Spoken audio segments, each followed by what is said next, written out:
I gripped my portfolio tighter, feeling the leather dig into my palms as Gwen blocked my path to the Murray conference room. The morning light streamed through the glass walls, illuminating the empty chairs and pristine table where I'd planned to prepare my presentation. "I'm sorry, but do we have a problem?" I asked, showing her my digital reservation confirmation. "I booked this room 3 days ago."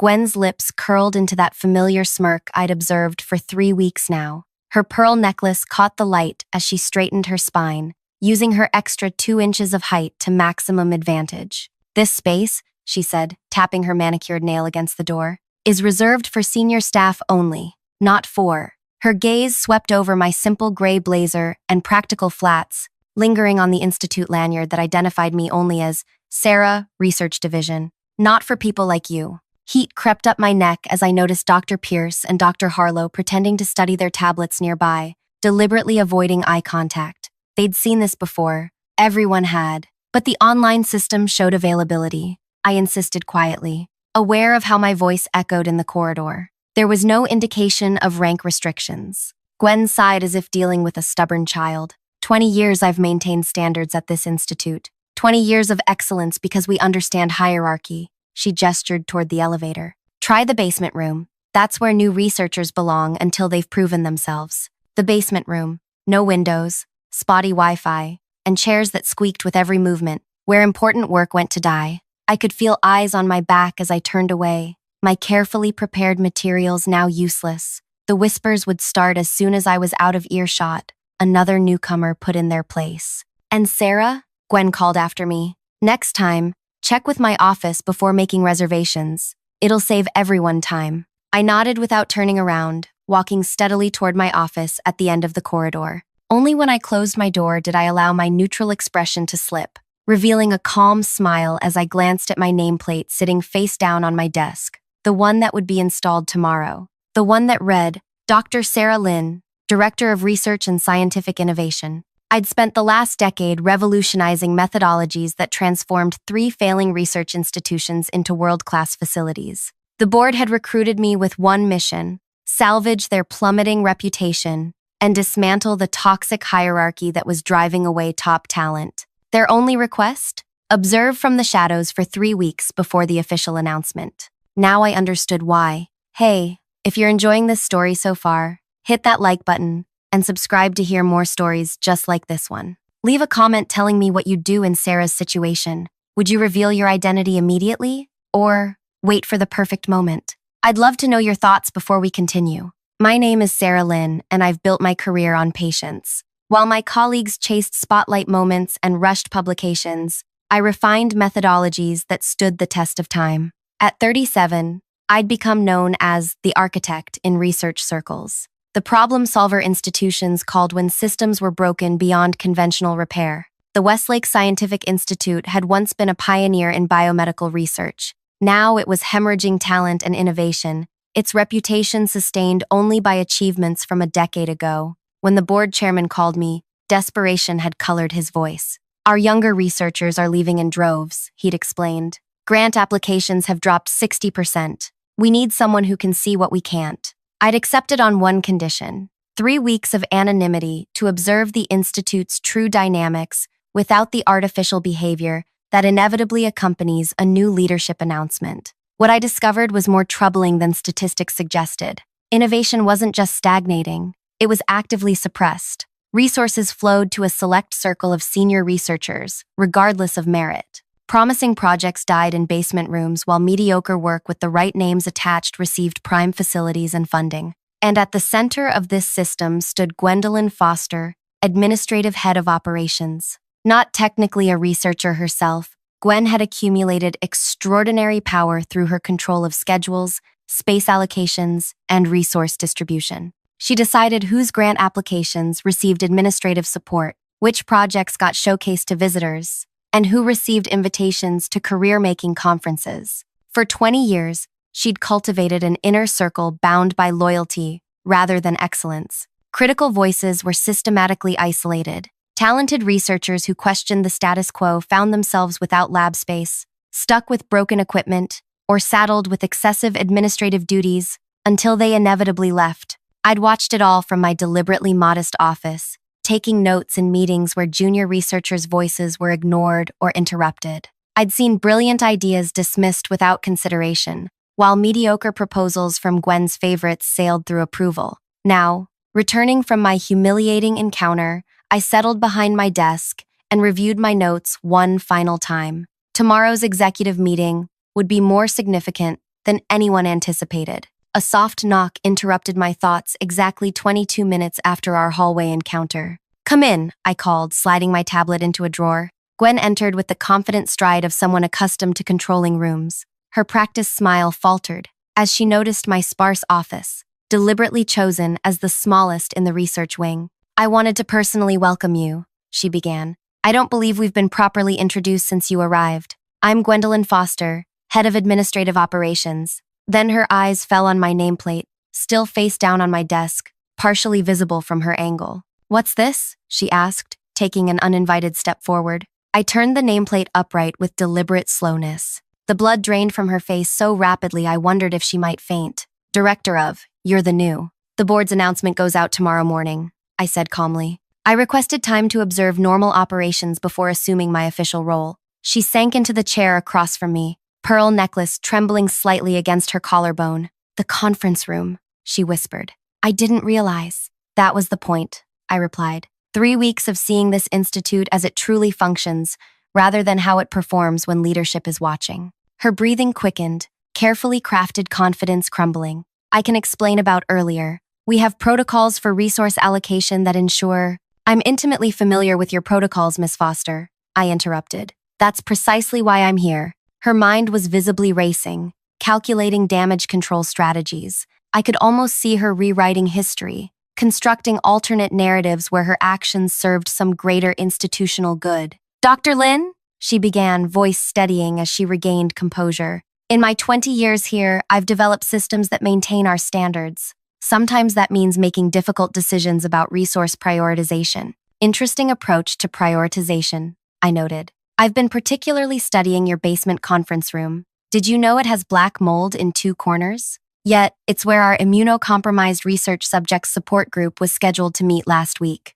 Her smile tightened. "Maintenance issues happen in any facility. I'll have that addressed immediately, along with the pattern of which researchers consistently receive substandard facilities." She leaned forward, voice dropping confidentially. "Between us, scientific excellence requires difficult choices. Some researchers simply haven't proven their value yet, like Dr. Isabel Kamari, whose cancer screening protocol was just adopted by 17 major hospitals. She left after being relegated to the basement for 8 months despite her breakthrough results." Gwen's jaw tightened momentarily before she forced another smile. "Individual cases don't reflect overall patterns. I'd be happy to walk you through our allocation methodologies tomorrow. With your fresh perspective and my institutional knowledge, we could make an exceptional team." The practice charm was returning, her recovery almost impressive. She'd survived 3 directors before me, I remembered, each time adapting, aligning, and ultimately shaping institutional culture back to her preferred hierarchy.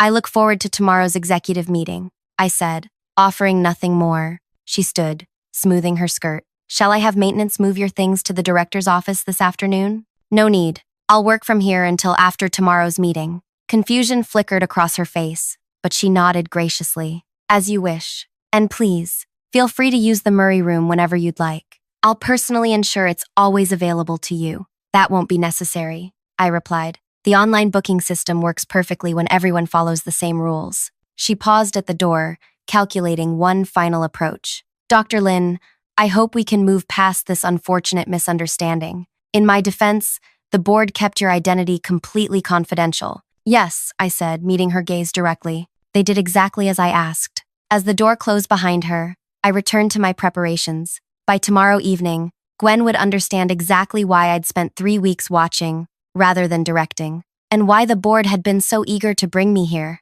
But first, I had a basement conference room to visit. The basement conference room's flickering lights cast sickly shadows across peeling wallpaper. A musty odor hung heavy, emanating from dark patches in the corners. The mold I'd mentioned to Gwen. The ancient projector hummed loudly, its fans struggling against accumulated dust. Yet this dismal space buzzed with energy as 6 researchers huddled around a table meant for 20. Their voices quieted when I entered. Don't mind me, I said, taking a seat in the back corner. Please continue. They exchanged uncertain glances before a young woman with bright eyes and a determined expression stood up. As I was saying, our detection method shows 93% accuracy in early-stage identification, compared to current standards of 78%. She clicked to the next slide, which refused to advance. She tapped the remote repeatedly before sighing. Technology down here is temperamental. Here, let me, said an older researcher, fiddling with cables. Quinn's work deserves to be seen properly.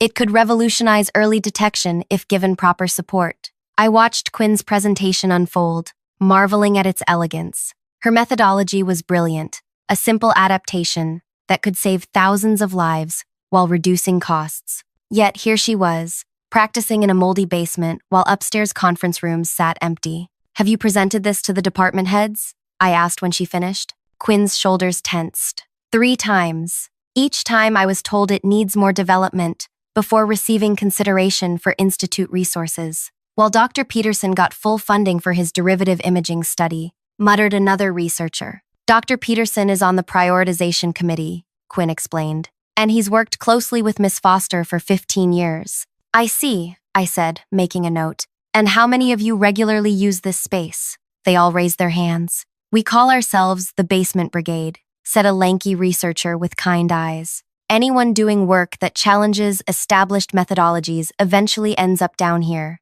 Yet you stay, I observed. Quinn straightened. The science matters more than the surroundings. Even if we're invisible here, the work isn't. I left with their research summaries and a growing sense of purpose. By evening, I'd reviewed 17 projects relegated to the basement, each innovative, each systematically sidelined. The message on my tablet arrived at 9:42 p.m. Dr. Lin, I've prepared a comprehensive briefing on institute protocols to help you navigate your first weeks.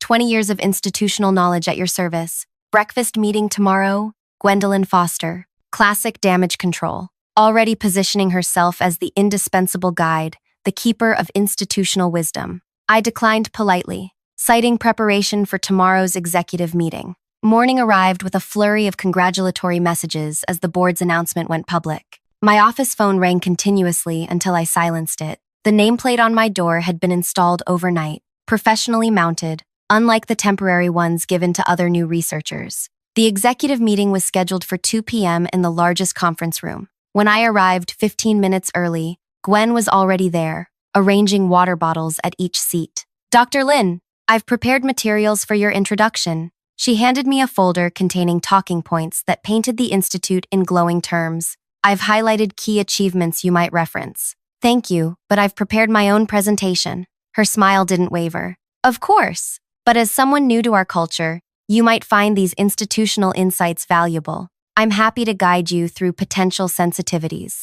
I appreciate the offer, I said, connecting my tablet to the display system. But I believe I've developed a reasonably accurate understanding during my observation period. Department heads and senior researchers filed in, curiosity evident in their expressions. Some I recognized as Gwen's inner circle, their reserved seats always in the premium conference rooms, their projects consistently prioritized regardless of merit. Others entered with more hesitation, those whose brilliance had been systematically diminished. They took seats along the walls rather than at the main table, a habit formed through years of implicit hierarchy. Please, I gestured to Quinn and her colleagues who hovered near the door, join us at the table. Every perspective is essential today. Gwen's smile tightened as she watched her carefully maintained order being rearranged. Dr. Lin, we typically follow a seating protocol for efficiency in these meetings. Not today, I replied simply. When everyone was settled, I began without preamble. For 3 weeks, I've observed this institute not as its director, but as an ordinary researcher. What I've seen has been both troubling and illuminating. The room tensed. On a large screen behind me, data began to appear, not accusations or anecdotes, but irrefutable patterns showing resource allocation, project approval rates, and publication trajectories correlated with proximity to administrative favor, rather than scientific merit. Over the past 5 years, the Institute has lost 38 researchers, I continued, 31 of whom have gone on to make significant contributions elsewhere. Meanwhile, our own innovation metrics have declined by 62%, Dr. Peterson scoffed. With respect, Dr. Lin, Complex institutions require structure. Not every researcher can access premium resources simultaneously. True, I acknowledged, which is why allocation should correlate with scientific promise rather than personal connections. I clicked to the next slide. A simple correlation between resource allocation and proximity to Gwen's influence network. The data told its own damning story. This isn't about individual blame, I clarified, noting Gwen's increasingly rigid posture. Systems evolve over time, often with unintended consequences. Our task now is correction, not accusation. For 90 minutes, I outlined comprehensive changes, transparent resource allocation, blind review processes for internal funding, rotation of conference room scheduling, and an anonymous reporting system for bias or favoritism. Throughout, Gwen maintained perfect composure, nodding at appropriate moments while making careful notes. Only the whitening of her knuckles betrayed her distress. Finally, I said, effective immediately, we're implementing structural changes to administration. The room stilled. Here came the moment many expected, Gwen's demotion or dismissal. She herself sat straighter, chin lifting slightly, as if preparing for a blow. Our administrative head will now lead a newly created transparency initiative, I announced. Ms. Foster's 20 years of experience makes her uniquely qualified to implement these reforms. Confusion rippled through the room. Gwen's expression shifted from resigned dignity to uncertainty. I don't understand, she said carefully. You'll oversee implementation of all new protocols, I explained. Your responsibilities will include monthly public reporting on resource allocation patterns, scheduling equity, and diversity of funded research streams. Understanding dawned in her eyes. She wasn't being removed,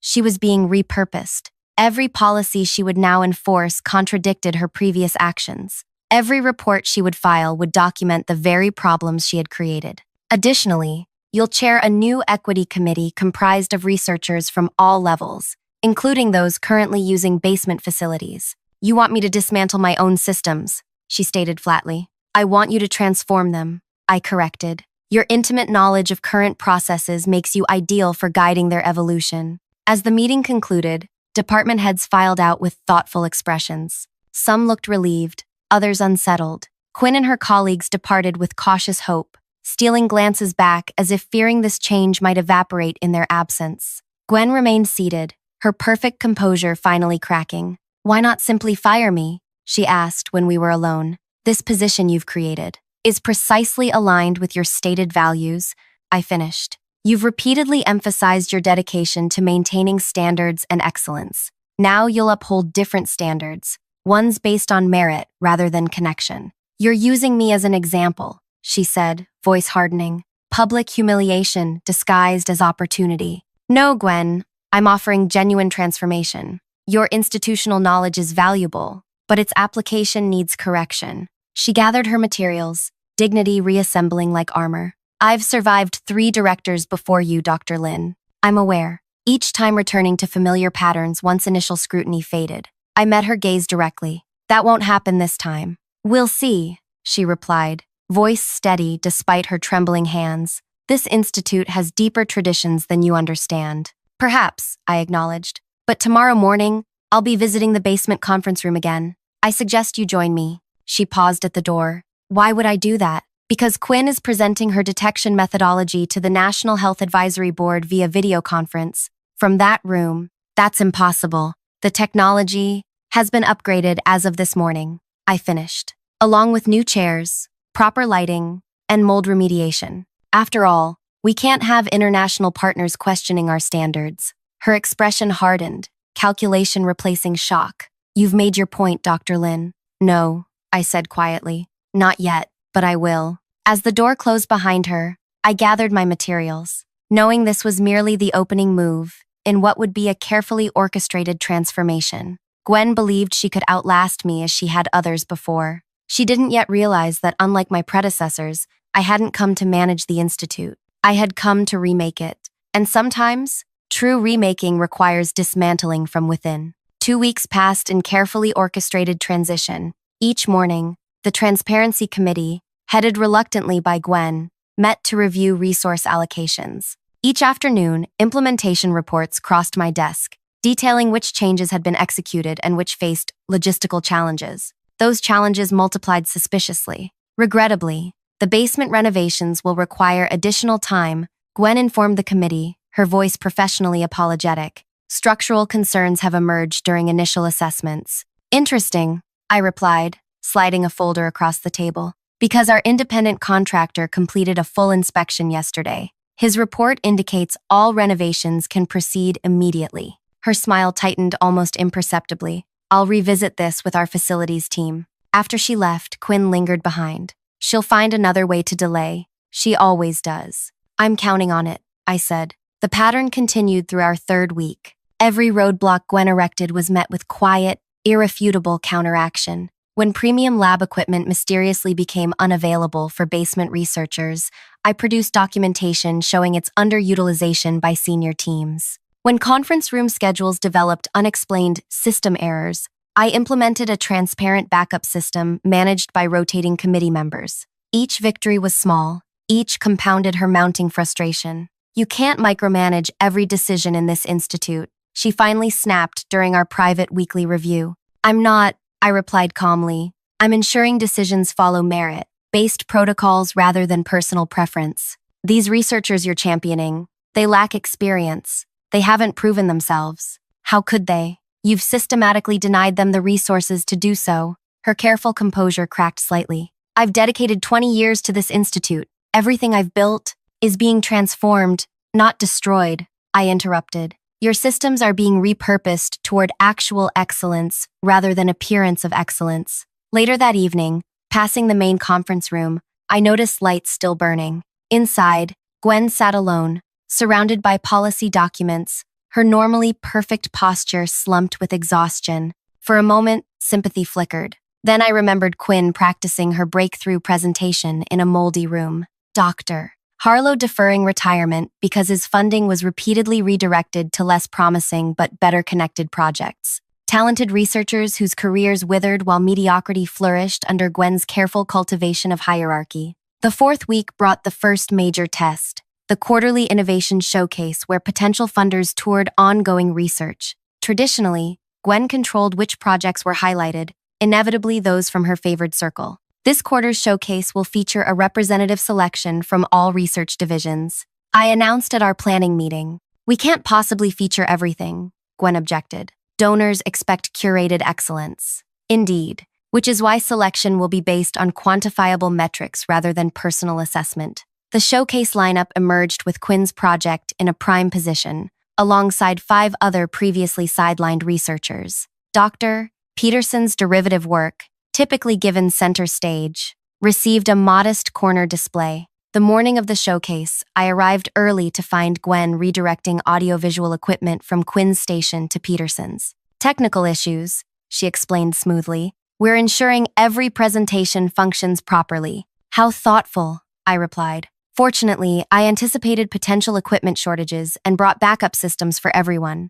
I gestured to the technicians wheeling in new display monitors. No researcher will be disadvantaged today. The showcase proceeded flawlessly. Quinn's presentation drew significant attention, with 3 potential funders requesting follow-up meetings. Other basement researchers, similarly impressed, their innovative approaches finally receiving proper visibility. Afterward, several board members approached me privately. Remarkable talent we've apparently had hidden away, noted the board chair. Makes one wonder what else we've been missing. Gwen overheard this comment as she passed. Her expression remained neutral, but her eyes betrayed a calculating intensity. That evening, a message appeared on my tablet. Dr. Lin, I believe we've begun with incompatible assumptions about institutional needs. Perhaps a private discussion might align our perspectives? Dinner tomorrow? Gwendolyn Foster. I declined politely, suggesting instead she present her concerns at the next Transparency Committee meeting. Her response came quickly. Some matters require discretion. I have information about certain researchers' histories you may find relevant to your assessment of their potential. So there it was, the inevitable attempt to undermine through whispered doubt. I forwarded her message to my secure archive without replying. The following morning, Quinn burst into my office without knocking, face flushed with anger. Dr. Peterson is claiming collaborative credit on my detection method. He's telling potential funders he provided crucial conceptual guidance when he actively blocked my research for months. I nodded calmly. I suspected something like this might emerge. Did you document your research progression? Every step, with timestamps and witness signatures. But that didn't matter before. Peterson has influence. He has connections. I corrected gently. He had those things. Quinn's hands trembled slightly. You don't understand. This always happens. They find ways to take credit, to redirect funding. The system protects them. The old system did.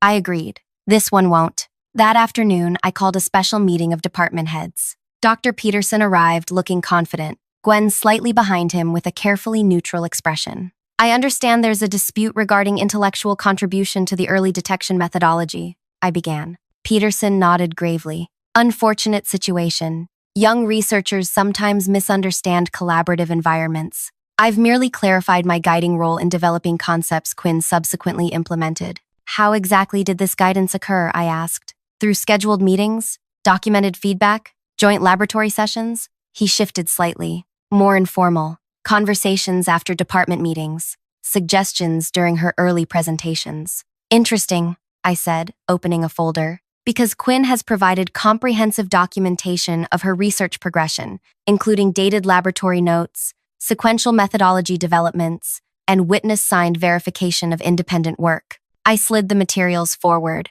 Additionally, I have records of your 3 formal rejections of her requests for collaboration, each stating her approach lacked sufficient merit to warrant senior researcher involvement. Peterson's confident expression faltered. Those early assessments were based on incomplete understanding. As her work developed, I recognized its potential and offered guidance. After the National Health Advisory Board expressed interest, I noted. Quite a coincidence in timing. Gwen intervened smoothly. Research development is rarely linear, Dr. Lin. Informal contributions often prove significant even when undocumented, which is why our new attribution policy requires contemporaneous documentation of all substantive input. I replied. A policy you yourself implemented last week, Miss Foster. The meeting concluded with Peterson's claims officially rejected and a formal note added to his file. As everyone filed out, Gwen remained behind. You've made an enemy today, she said quietly. Peterson has powerful connections outside the institute.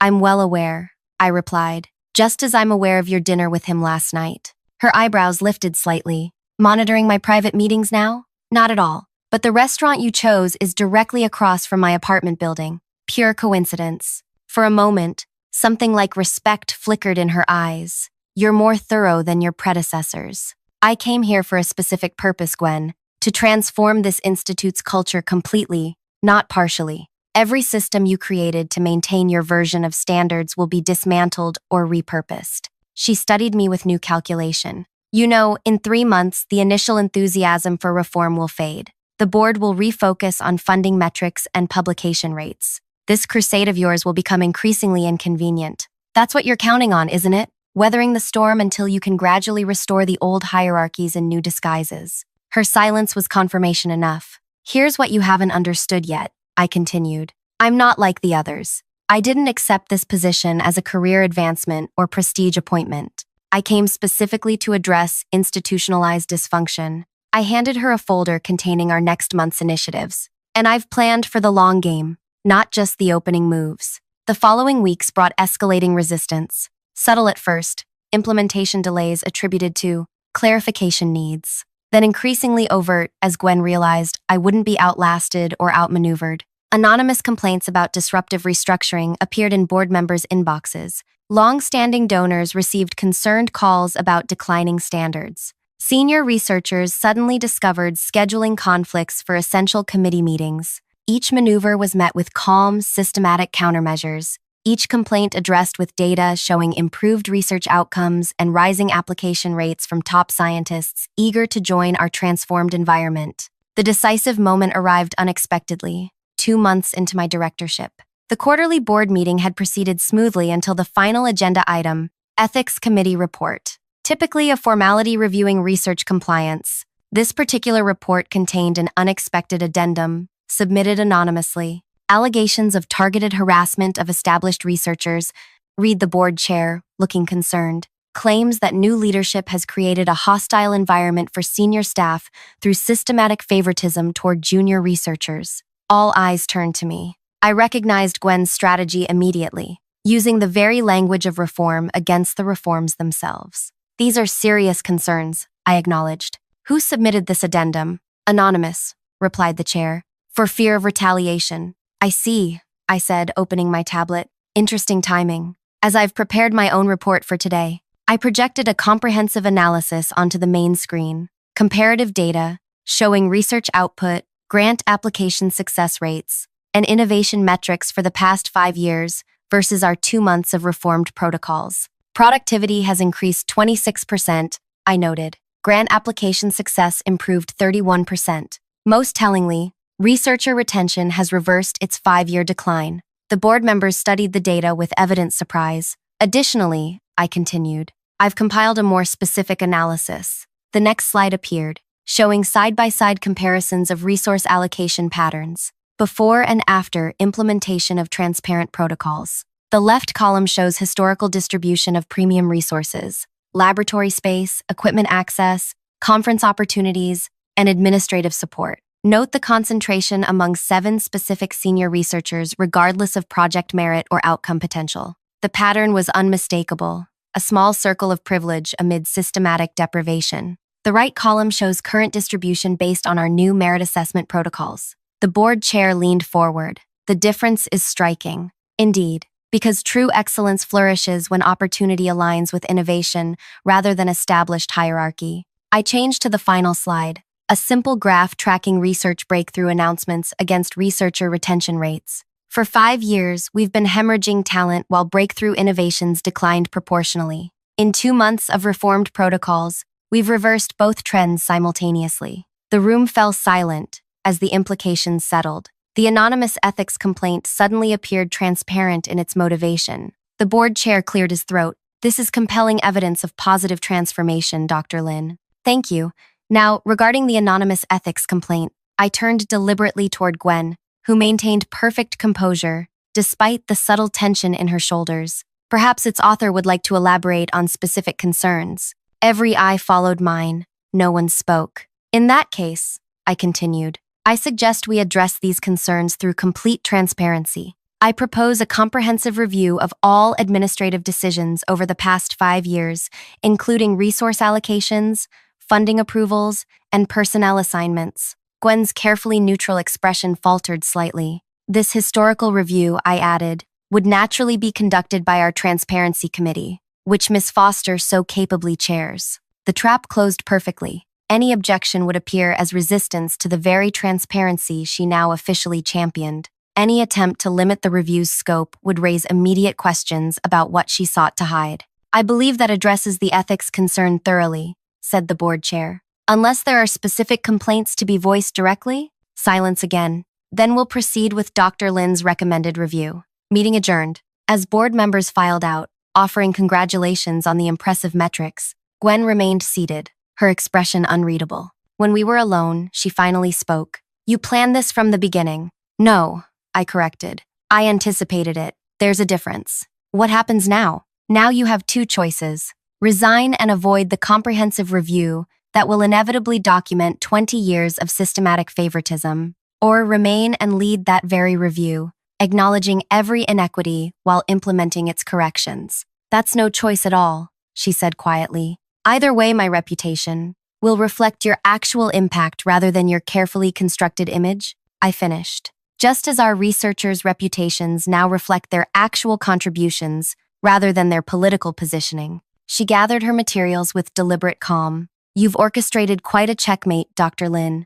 Not mine, Gwen. This victory belongs to every researcher whose innovation was stifled, every discovery delayed, every career derailed by artificial hierarchies. My role was merely to create space for their excellence to emerge naturally. 1 week later, the Transparency Committee convened its first historical review session. Gwen arrived precisely on time, impeccably prepared as always, to lead the systematic examination of her own legacy. The Murray Conference Room now hosted researchers of all levels daily, its premium facilities available based on project needs rather than rank. Quinn's detection method had secured major funding, with clinical trials scheduled to begin within months. The basement conference room, fully renovated, had been renamed the Innovation Lab, a deliberate symbol of our transformation. And Gwen, still administrative head, now enforced with meticulous precision the very policies that dismantled her carefully constructed kingdom. My revenge wasn't removing her power. It was redirecting that power toward healing the very wounds she had created. Not public humiliation, but public redemption. Not punishment, but reformation. 3 months after my arrival, I watched her preside over the Institute's first open research forum, where any researcher could present ideas regardless of seniority. Her voice remained steady as she introduced Quinn as keynote speaker, acknowledging her groundbreaking contributions to early detection methodology. The ultimate justice wasn't in Gwen's demotion, but in her transformation, and forced to become the public champion of values she had spent decades undermining, required to witness daily the extraordinary innovation that flourished once artificial barriers fell. Sometimes true revenge isn't about destruction, but reconstruction, particularly when the architect of the problem becomes the builder of the solution, not through choice, but through the inescapable logic of a system designed for actual excellence rather than its appearance. The greatest revenge was watching Gwen apply her considerable talents toward genuine merit rather than manufactured hierarchy, and slowly, reluctantly, recognize the superior results that emerged. If you've stayed with me through this story, I'd love to hear your thoughts. Have you ever witnessed someone who abused their power, being forced to dismantle their own system? Or maybe you've been in Quinn's position, watching your valuable contributions overlooked while others took credit? Share your experiences in the comments below. And if you enjoyed this tale of professional justice, hit that like button and subscribe for more stories about accountability and transformation in the workplace. Because sometimes, the most satisfying revenge isn't about destruction, it's about meaningful change that benefits everyone.